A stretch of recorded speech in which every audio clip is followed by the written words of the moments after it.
Hola chavos, ¿cómo están? Estamos en las instalaciones de Multimedios Televisión y vamos a platicar un poco con mi amigo Héctor Benavides. Vamos a su oficina.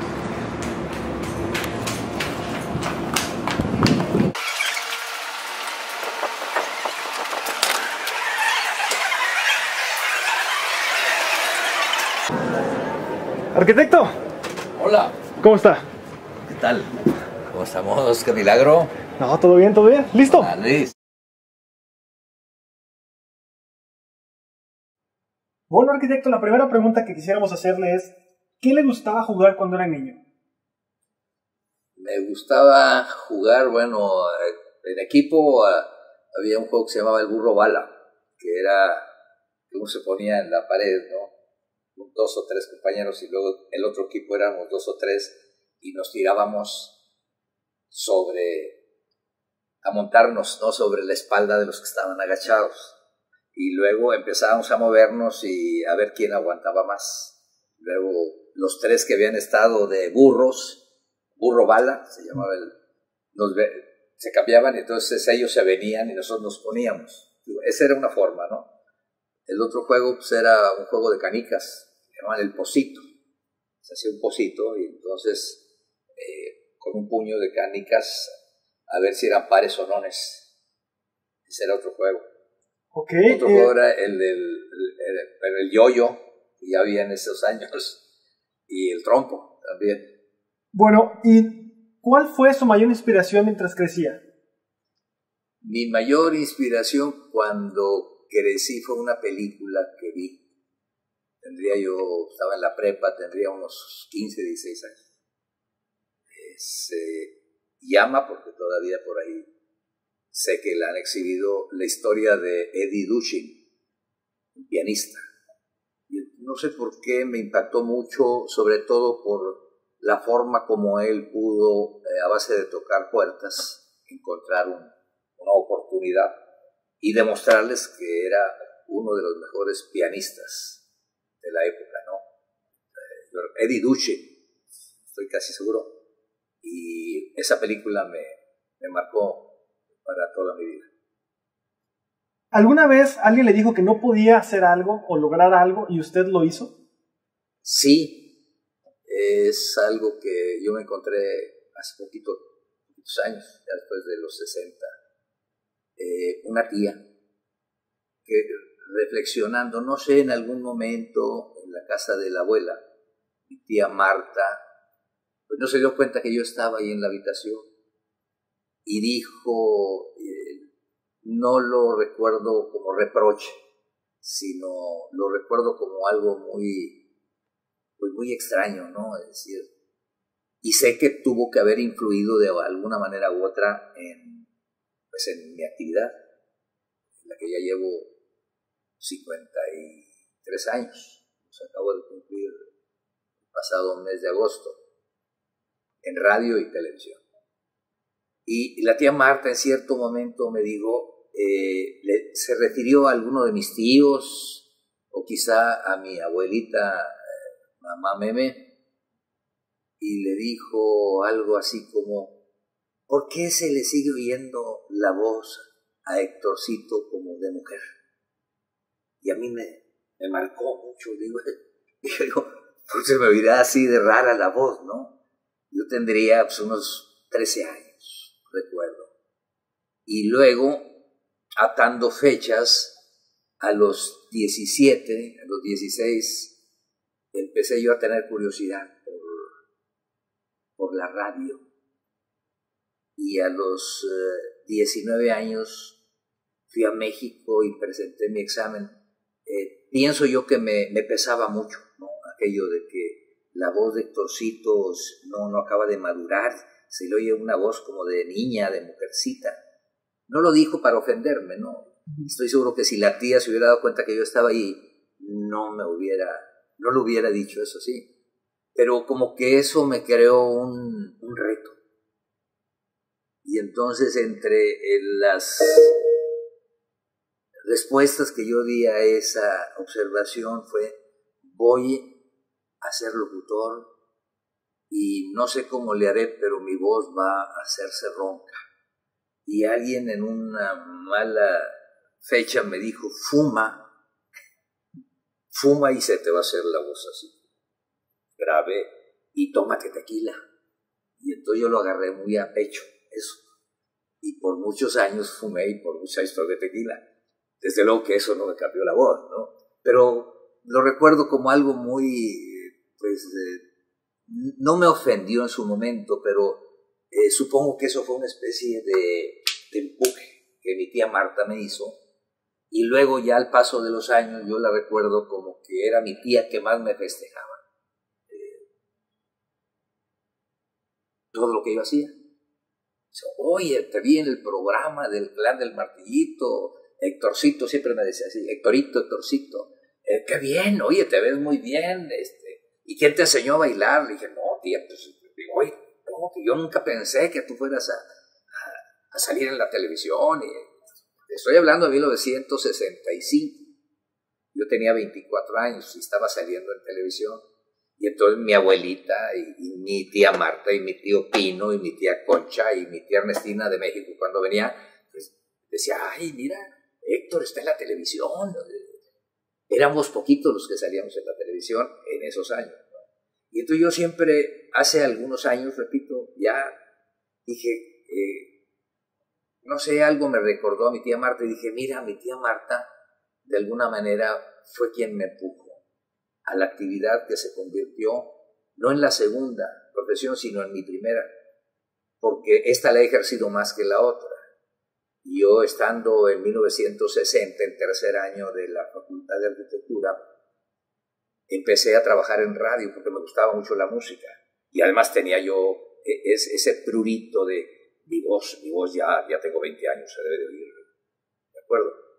Y entonces empecé yo en Radio Alameda, haciendo mis propios programas, en una estación que oía muy poquita gente. Yo llevaba mis discos y ya sabía que mis compañeros de arquitectura en la universidad, en la facultad, pues, me estaban oyendo porque me prestaban los discos. Además poníamos música instrumental, no la música de moda, música de grandes orquestas y de grandes cantantes, como Frank Sinatra, Doris Day, de aquellos años, ¿no? La orquesta de Glenn Miller, Eddie Duchen, de la película esta que yo les refería, ¿no? La historia de Eddie Duchen, Melodía Inmortal, o Carmen Cavallaro, que es el que hacía en la película el papel de Eddie Duchen. No era él, el actor no lo recuerdo, no sé si era Tyrone Power o un actor de ellos, pero bueno, esto a fin de cuentas es secundario. Aquí, al decir yo que es mi segunda profesión, esta la invertí, ¿no? Porque yo estaba en tercero de arquitectura y empecé mi carrera, ya no la dejé, porque ininterrumpidamente he trabajado en radio únicamente de 1960, la Semana Santa, hasta el mes de agosto de 1965, cuando tuve la oportunidad de ir a Houston y hice una entrevista con los Beatles, y eso me ayudó mucho para entrar en televisión. Es el que entrevistó a los Beatles. Fuimos los únicos de México que estuvimos en Houston. En la tercera visita que hicieron, es cuando más se acercaron a México, ¿no? Y bueno, no sé si ya me desvié del... No se preocupe. Bueno, regresando un poco al arquitecto de unos 10 años, no sé si usted tenía superhéroes favoritos. Sí, los halcones negros. Digo, ahora que, bueno, no sé, no estaba, no lo digo porque, mira, el Capitán América, estos son los personajes de mi época, porque este señor nació en 1941, igual que yo. Nace en plena Segunda Guerra Mundial, ¿no? Y nace como el que va a destrozar a los nazis, a los alemanes, a los japoneses, que son los malos de la historia, de esa historia de ese tiempo, ¿no? Uh-huh. Entonces había unos personajes que eran los halcones negros, que yo los he buscado porque ahora como que hay un boom de los cómics, ¿no? Y no me he podido encontrar. Tengo por ahí algunos halcones negros de una colección que encontré en Estados Unidos, en un bazar cerca de San Antonio, y compré estos. Yo crecí con ellos y aprendí a leer con ellos, y con Dick Tracy, que era un detective que traía un reloj que era transmisor. De aquí, Dick Tracy calling on the cars, Dick Tracy calling on the cars, y manda todas las patrullas, ¿de acuerdo? Y el otro personaje era Mandrake, era un mago, el mago Mandrake y Narda, que era su novia. Nunca se casaron. Y luego había los personajes que surgieron un poquito después de los, bueno, era el hombre goma y la mujer invisible. Y de esto tengo una anécdota, porque me encontré, en aquellos años yo entrevisté a Alejandro Jodorowsky, que es el que despertó en mí, a través de esa entrevista en 1967, mi interés por Superman, ¿no? Y por Batman y por Iron Man y todo y compañía, ¿no? Bueno, en serio, esto no estaba preparado. Tú me lo estás preguntando, yo desconocía, pero fíjate qué extraño, ¿no? Tú me haces esa pregunta y yo me la hacía hasta hace poquito. Yo llevo un mes más o menos comprando esta colección y tratando de recordar a todos aquellos personajes. Y de esa entrevista con Alejandro Jodorowsky, que lo volví a entrevistar en el 2002, 2003, como 11 años, en una feria de libro, recordé esa entrevista. Y la anécdota es muy chistosa, porque en aquella ocasión él me hablaba de los superhéroes mexicanos. Se hablaba de Jackie el Justiciero, de Chanoc, ¿de acuerdo? 1967. Pero también me hablaba de la mujer invisible y del hombre goma. Y yo recuerdo que, tratando de vacilarme, al final de esa entrevista de 1967, cuando yo trabajaba en el otro canal, me dice él: yo sigo teniendo una duda, Héctor. Sí, ¿cuál es, Alejandro? Dice: es que yo supe que se casaron la mujer invisible y el hombre goma, pero no tengo la menor idea de cómo va a ser el niño o la niña de los dos, si sea invisible o si sea de goma. Y ahí jajaja se rió, ¿no? Entonces eso yo se lo recordé hace 11 años. Eso, 67 al 2002, en la Feria del Libro, pasaron 30 y tantos años, ¿no? Fácil. Sí. Y le digo yo: ¿te acuerdas, Alejandro? Dice: sí, y fíjate que todavía no sé cómo ser el hijo de la mujer invisible y el hombre goma. Y dijo: ¿tú lo sabes? Le dije: no, yo no tengo la menor idea. Dice: esa es una duda que todavía conservo, me dice él, pitorreándose, ¿no? ¿De acuerdo? Entonces, esos eran los personajes de mi niñez, y con ellos yo aprendí a leer, ¿sí? Yo los compraba en una revistería que estaba en 5 de Mayo, casi llegando a la calle de Villagrán, porque a la vuelta, en la privada Miguel F. Martínez, estaba el colegio José Calderón, que es donde yo estudié casi toda mi primaria, desde el 2º año hasta el 6º, ¿sí? Y entonces yo tenía que pasar por ahí, y siempre los lunes, a ver, ya están los halcones negros, y me lo llevaba, ¿verdad? En mi mochila lo guardaba, ¿no? En eso gastaba yo mi dinero, en comprar a los halcones negros. Eran todavía recuerdo los personajes. Había un chinito, había un danés, había un francés, Pierre, así de bigotito, entonces todos, y el halcón negro, el que lo dirigía, pues era, por supuesto, era estadounidense, ¿no? Y ellos terminaban con todo, ¿no? Y tenían un avión con su signo del halcón negro, ¿no? Los Black Hawks, etcétera, etcétera, ¿no? Yo aprendí a interesarme en la lectura por ellos. Bueno, si pudiera hablar con el Héctor de 10 años, ¿qué consejo le daría? Con el Héctor de 10 años, ¿qué consejo le daría? Yo a los 10 años fui muy, muy feliz. Cuando se me complicó a mí un poquito la existencia es cuando me empezó a hacer bullying Mongo. Era un muchacho de la cuadra, ¿no? Jorge, entonces. No, perdón. Era Jorge, pero no se pide Mendoza. El Mongo. Que luego yo supe que se dedicó a la música, muy buen requintista, pero me hizo la vida de cuadritos. Yo venía del José Calderón, ¿verdad? Y luego de la secundaria 1, y lo veía, me cruzaba la acera de enfrente y él se cruzaba adrede. Y pasaba por ahí, siempre me decía, provocándome, pero era un cuate.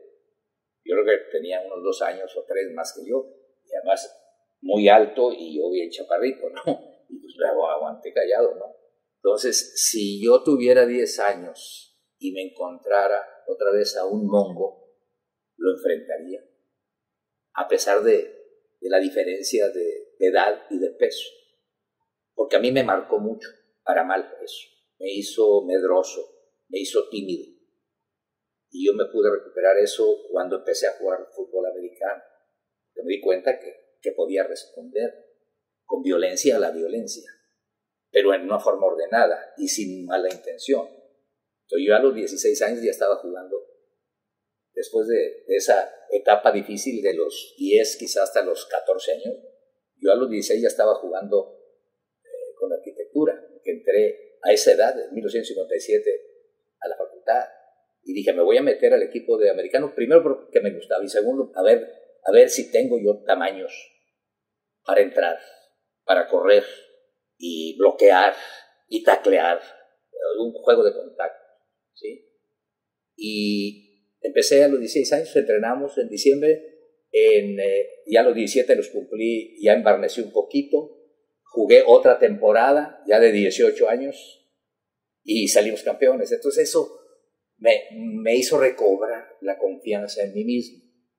¿De acuerdo? Ok. Entonces, si yo tuviera 10 años y me encontrara a otro mongo, insisto, lo enfrentaría porque descubrí que yo, como creo cualquier niño o niña, tiene esa fuerza, pero a veces algo nos impide usarla. O sea, la de responder, la de no dejarse.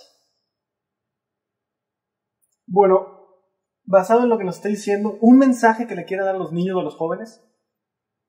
Es muy difícil que una persona de 72 años como yo, que lleva todo ese equipaje de una época muy diferente a la que estamos viviendo, pueda, pues, recomendar o sugerir o aconsejar menos.